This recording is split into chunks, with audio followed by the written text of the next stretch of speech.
മഴ തോരും മുമ്പേടെ ഇന്നത്തെ എപ്പിസോഡിലേക്ക് എല്ലാവർക്കും സ്വാഗതം. അങ്ങനെ നമ്മുടെ ഗോവർദ്ധനെ കാണിക്കുന്നത്. അപ്പോൾ ഗോവർദ്ധൻ സീറ്റ് ഔട്ടിലേക്ക് വരണ്. അപ്പോൾ ഒരു പട്ടി അടുത്ത് വന്നു. ഇപ്പോൾ ഗോവർദ്ധൻ ആകെ പേടിച്ച് വിറച്ചിരിക്കണോ ഓടണോ എന്നിങ്ങനെ ആലോചിച്ചുകൊണ്ട് നിൽക്കണ്. അപ്പോഴത്തേനും ആ ജോലിക്കാരൻ വന്ന് പറയും ഓടരുത് എന്ന് പറയും. അപ്പോൾ ഗോവർദ്ധൻ പറയും ഞാൻ ഓടില്ല, എനിക്ക് പേടിയൊന്നുമില്ല എന്ന് പറയും. അതാ നിൽക്കുക കണ്ടാലറിയാമെന്ന് പറയും. അതെ ഓടിയാ അവൻ കടിക്കും എന്ന് പറയും. ഇതിങ്ങനെ ഗേറ്റ് തുറന്നിട്ട് പട്ടിക്കൂട് തുറന്നിട്ട് ഇതൊരു പ്രശ്നമില്ലേന്ന് ചോദിക്കും. ഇല്ല, ഞങ്ങളോ സാറും ഇവിടെ ഉള്ളപ്പോൾ ഞങ്ങൾ കൂടൊന്നും അടയ്ക്കാറില്ല. ഗേറ്റ് തുറന്നാലും അവർ പുറത്തേക്കൊന്നും പോവില്ല. ഇങ്ങനെ എത്ര എണ്ണം ഉണ്ട് ഇവിടെ? 5-6 ഉണ്ട് എന്ന് പറയും. ആണല്ലേ എന്ന് പറയും. എന്ന് പറയും. ഇവിടെ ഇരുന്നോട്ടാ എന്ന് പറയും. ഇല്ല ഞാനിവിടെ തന്നെ ഇരുന്നോളാന്ന് പറഞ്ഞാൽ അങ്ങനെ ഗോവർദ്ധൻ പോവും. അതിനുശേഷം പിന്നെ കാണിക്കുന്നത് ബാലചന്ദ്രനെയും അതുപോലെ തന്നെ സ്റ്റാൻലിയാണ്. അപ്പോൾ സ്റ്റാൻലി ഇങ്ങനെ പറയണേ അതെ വൈജയന്തി എന്നാണ് അവളുടെ പേരെന്ന് പറയും. അപ്പോൾ പറയും നിങ്ങൾ അയാൾ ആഗ്രയിൽ താമസിക്കുമ്പോൾ മറ്റേ നമ്മുടെ ഗംഗേട്ടൻ്റെ ഓഫീസ്, അതായത് ഗംഗേട്ടൻ എന്ന് പറയുന്ന ലെഫ്റ്റനൻറ്റ് കേണലിൻ്റെ വീട്ടിലേക്ക് ഗസ്റ്റ് ഹൗസിലേക്ക് നിങ്ങൾ ഇടയ്ക്കിടയ്ക്ക് ചെല്ലും. നിങ്ങളുടെ അമ്മച്ചി കൊടുത്തയക്കുന്ന സുഗന്ധദ്രവ്യങ്ങളും പലഹാരങ്ങളും ഒക്കെ നിങ്ങളുടെ ബോസിന് സമ്മാനിക്കാൻ. നിങ്ങൾ പോയത് ബോസിനെ കാണാനല്ല എന്ന് നിങ്ങൾക്കും അറിയാം, വൈജയന്തിക്കും അറിയാമല്ലേ എന്ന് പറയും. അതെ, ഇതൊക്കെ നിങ്ങൾക്ക് കൃത്യമായിട്ട് എങ്ങനെ അറിയാമെന്ന് ചോദിക്കും. നിങ്ങൾ അവരുടെ സഹോദരന്മാരിൽ ഒരാളാണോ എന്ന് ചോദിക്കും. ഞാനതൊന്നുമല്ല എന്ന് പറയും. അപ്പോൾ പിന്നെ ആര് എന്ന് ചോദിക്കും. ഞാനതിന് ശേഷം വളരെ നാൾക്ക് ശേഷം വന്ന കഥാപാത്രമല്ലേ എന്നറിയും.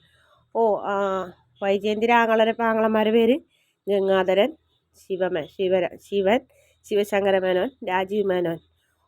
അത് ശരിയാണല്ലോ, നിങ്ങൾ ബാലചന്ദ്രനാണല്ലോ എന്ന് പറയും. പിന്നെ നിങ്ങൾ ആരാന്ന് പറയൂന്നറിയും. ഞാനതിന് ശേഷം അപ്പോൾ അവർ അടുത്തൊരു ബന്ധുവാണല്ലേ, എല്ലാതും അറിയാലോ എന്ന് പറയും. അതെ. എന്നിട്ട് പിന്നെ നമ്മുടെ ഗംഗാധര മേനോൻ ഡൽഹിയിലേക്ക് പോയി, മാറ്റം കിട്ടി. അപ്പോൾ വൈജയന്തിനെ അതിന് മുന്നേ തന്നെ നിങ്ങൾ മാറ്റിയല്ലേ എന്ന് പറയും. വൈജയന്തിനെ നാട്ടിലേക്ക് അപ്പോൾ അയാൾ പറയും വൈജയന്തിയെ നാട്ടിലേക്ക് പറഞ്ഞയക്കാൻ പറ്റില്ല, ഞങ്ങൾ തമ്മിൽ അത്രയ്ക്ക് ഇഷ്ടത്തിലായിരുന്നു. അതുകൊണ്ട് തന്നെ ആഗ്രയിലൊരു പ്രശസ്തമായ സ്കൂളിൽ അധ്യാപകയായി അവൾക്ക് ഞാനൊരു ജോലി മേടിച്ചു കൊടുത്തു. അന്നത്തെ സൂര്യൻ ഉദിക്കുന്നത് വൈജയന്തിക്കും എനിക്കും വേണ്ടിയായിരുന്നു.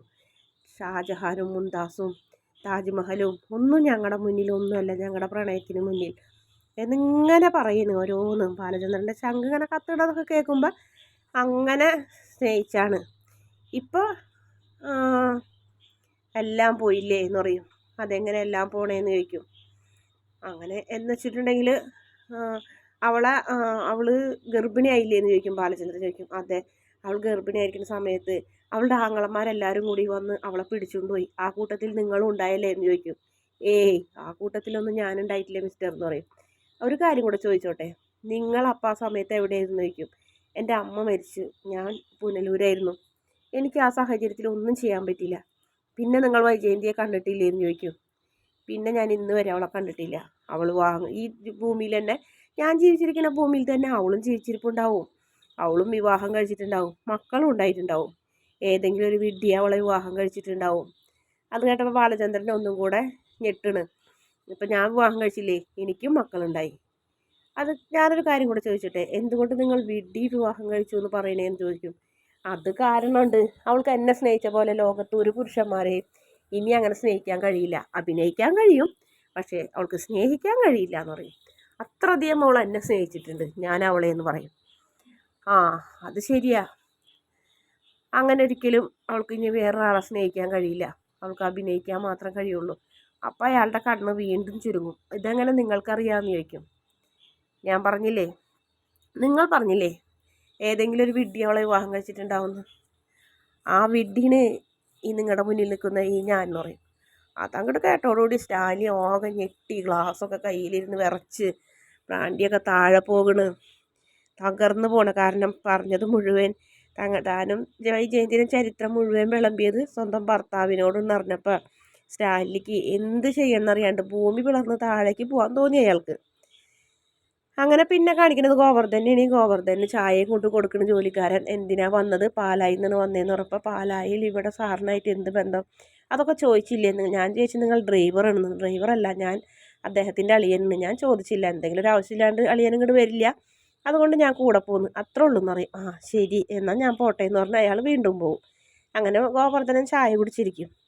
പിന്നെ വീണ്ടും കാണിക്കുന്നത് സ്റ്റാലിനാണ്. സ്റ്റാലിൻ ഇങ്ങനെ ചാരി ഇരിക്കുന്ന കസേരയിൽ എന്ത് പറയണമെന്ന് അറിയില്ല. എങ്ങനെ ബാലചന്ദ്രനെ സമാധാനിപ്പിക്കണമെന്നോ അല്ലെങ്കിൽ ബാലചന്ദ്രനോട് തിരിച്ച് പോകാൻ പറയാൻ പോലും സ്റ്റാൻലിക്ക് കഴിയുന്നില്ല. സ്റ്റാൻലി ഇങ്ങനെ ആകെ തകർന്ന് നിൽക്കണ് ഇരിക്കിന്. അപ്പോൾ ബാലചന്ദ്രൻ അവിടെ ഇരിക്കുന്നുണ്ട്. അപ്പോൾ സ്റ്റാൻലിൻ്റെ മടിയിൽ വീണ്ടും ഒരു പട്ടിയൊക്കെ വന്നിരിക്കും. അങ്ങനെ പട്ടീനെ താലോലിച്ചൊക്കെ ഇരുത്തുന്നത്. അതിനുശേഷം പിന്നെ ബാലചന്ദ്രൻ്റെ അടുത്തേക്ക് ഇങ്ങനെ സ്റ്റാൻലി ചെന്നിട്ട് രണ്ടാളും കൂടെ മുഖാമുഖം നോക്കി നിൽക്കുന്നതോടെ എപ്പിസോഡിൻ്റെ അവസാന ഭാഗം പ്രമോണിങ്ങിൽ കാണിക്കുന്നില്ല. വീഡിയോ ഇഷ്ടപ്പെട്ടാൽ ചാനൽ ഒന്ന് സബ്സ്ക്രൈബ് ചെയ്ത് സപ്പോർട്ട് ചെയ്യണേ.